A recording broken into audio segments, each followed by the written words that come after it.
Assalamualaikum. Halo anak-anak, gimana kabarnya hari ini? Alhamdulillah, mudah-mudahan semuanya sehat ya. Nah, hari ini kita sudah memasuki subtema yang keempat tentang penghematan energi. Pak, ini mau bahas apa sih, Pak? Kok ada gambar lampu, tapi ada gambar pepohonan, ada gambar kotak-kotaknya, ada gambar kincir anginnya. Nah, kita akan belajar tentang apa sih penghematan energi itu? Manfaatnya apa? Contohnya apa? Terus kalau kita nggak hemat kayak gimana? Nah, ini penting dipelajari supaya kita ke depannya mampu untuk menggunakan energi secara bijak. Nah, tapi sebelum itu, udah siapin buku catatan belum? Buku tulisnya? Disiapin dulu ya. Sok, disiapkan dulu buku catatannya. Supaya nanti bisa mencatat poin-poin penting yang Pak Aji sampaikan. Oke, walaupun kita belajar secara daring hari ini, tetap harus semangat. Pak Ajisnya semangat, anak-anaknya juga semangat ya. Oke, siap? Let's go, kita kupas. Yang pertama, Pak Ajis akan buka dengan apa sih yang dimaksud dengan penghematan energi? Ngapain sih Pak harus hemat energi?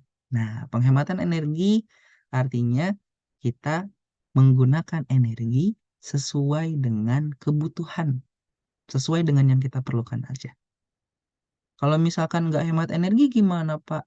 Kalau kita nggak hemat energi, maka kita akan membahayakan ketersediaan energinya. Nah, terus manfaatnya apa? Manfaat hemat energi, misalnya contoh yang paling sederhana tentang listrik. Nah, kalau misalkan kita hemat listrik, kalau misalkan kita nonton TV, terus kita mau tidur, TV-nya kita matikan. Itu kan akan lebih hemat dibanding dengan kita membiarkan TV menonton kita saat tidur. Betul kan? Nah, manfaatnya banyak. Yang pertama, sumber energi listriknya bisa lebih terjaga lebih lama. Yang kedua, dari segi finansial atau keuangan juga akan lebih murah biaya listriknya dibanding dengan kita membiarkan listriknya tetap menyala. Ya. Nah, terus contohnya apa lagi, Pak? Nih, Pak Adis tunjukin ya. Contoh berikutnya adalah menutup keran saat air tidak digunakan. Nah, Cung, yang kalau sikat gigi habis buka keran kumur-kumur di awal, terus kerannya dibiarin tetap nyala. Ayo, siapa? Nah, mulai saat ini dibiasakan. Setelah selesai kumur-kumur di awal, dimatikan dulu tuh kerannya.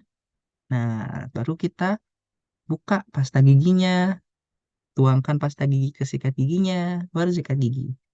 Setelah selesai, baru kita bilas dengan menyalakan lagi kerannya. Ya.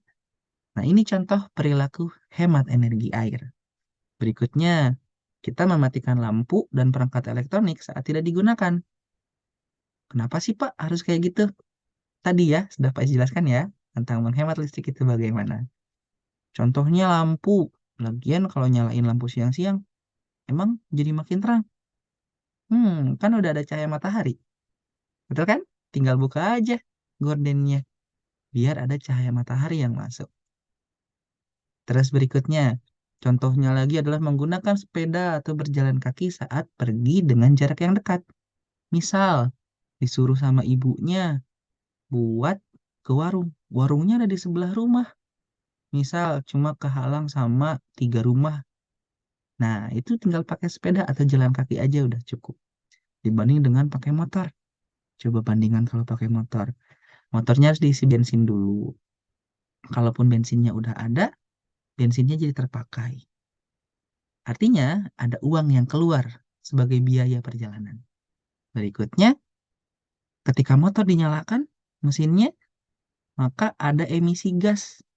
Ada gas yang keluar dari kendaraan itu. Efeknya apa? Dampaknya apa? Ada polusi udara. Kira-kira kalau kita nambah-nambahin polusi udara, baik nggak ya? Nggak ya.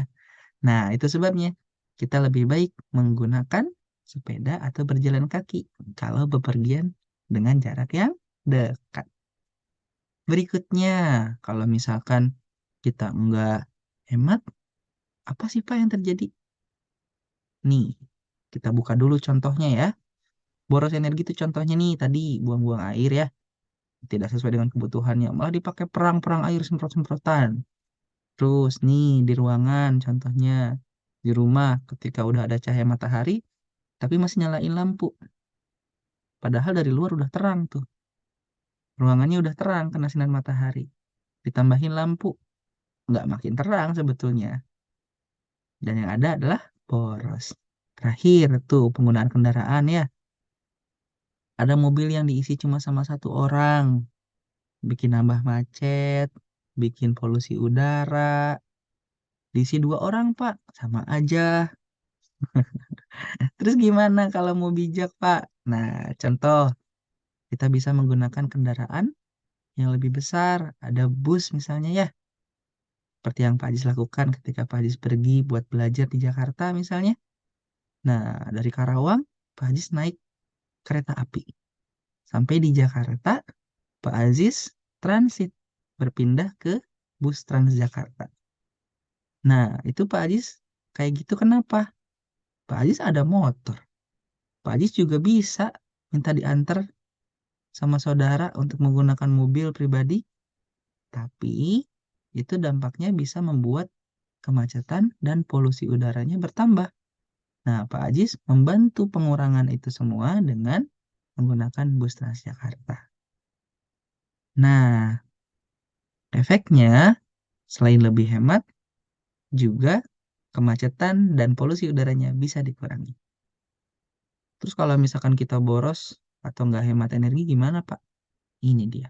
Contohnya, ketika kita tidak hemat air, apa yang terjadi? Bisa terjadi krisis air. Nah, kalau sudah terjadi krisis air, apa yang terjadi? Kita mau minum susah, lalu kemudian mau mandi juga susah, air yang tersedia jaraknya jauh, ngambilnya susah. Apa yang terjadi? Kalaupun ada air dengan kondisi seperti ini, kira-kira cocok diminum nggak ya? Nyaman nggak kita mau minumnya? Terus rasanya enak nggak ya buat diminum? Terakhir, buat mandi misalnya, kira-kira ada berapa banyak bakteri di situ? Ih. Nah, berikutnya lagi, contohnya lagi, ini dia kerusakan akibat pertambangan. Nah, anak-anak tahu nggak? Ada banyak hal yang dibantu atau didukung oleh hasil dari pertambangan. Contohnya listrik yang kita pakai.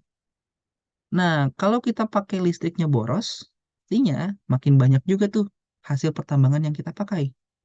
Makin banyak hasil pertambangan yang kita pakai, cadangan hasil tambangnya makin sedikit kan? Berkurang kan? Apa yang terjadi? Pertambangannya diperluas lagi, makin banyak lagi area yang ditambang, artinya kerusakannya makin luas dan makin banyak. Nah, itu yang terjadi kalau seandainya kita tidak hemat energi. Nah, untuk mencegah kerusakannya makin luas, untuk mencegah dampak buruknya makin banyak, kita harus sama-sama menggunakan energi dengan bijak. Berikutnya, nih, tambahan dari yang tadi.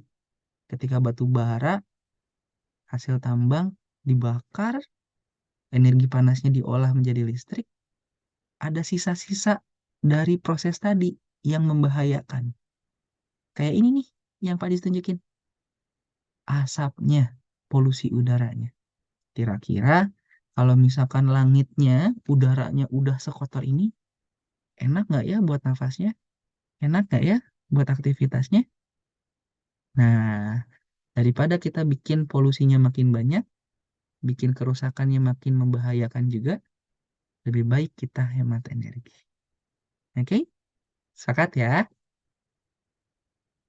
Nah, itu dia kenapa kita harus belajar tentang menghemat energi. Selain karena ada kebaikannya dan juga ada keburukan yang harus kita hindari, kita juga harus ingat menggunakan energi secara hemat dan bijak adalah bentuk rasa syukur kita kepada Tuhan atas nikmat energi-energi yang disediakan. Nah, termasuk energi yang ada di badannya hari ini nih. energi buat belajarnya? Masih ada energi buat belajarnya? Masih ada? Nah, bagus. Kalau gitu harus semangat. Setelah ini kita akan latihan mengerjakan latihan-latihan soal. Sampai ketemu lagi di video berikutnya. Bye bye. Assalamualaikum.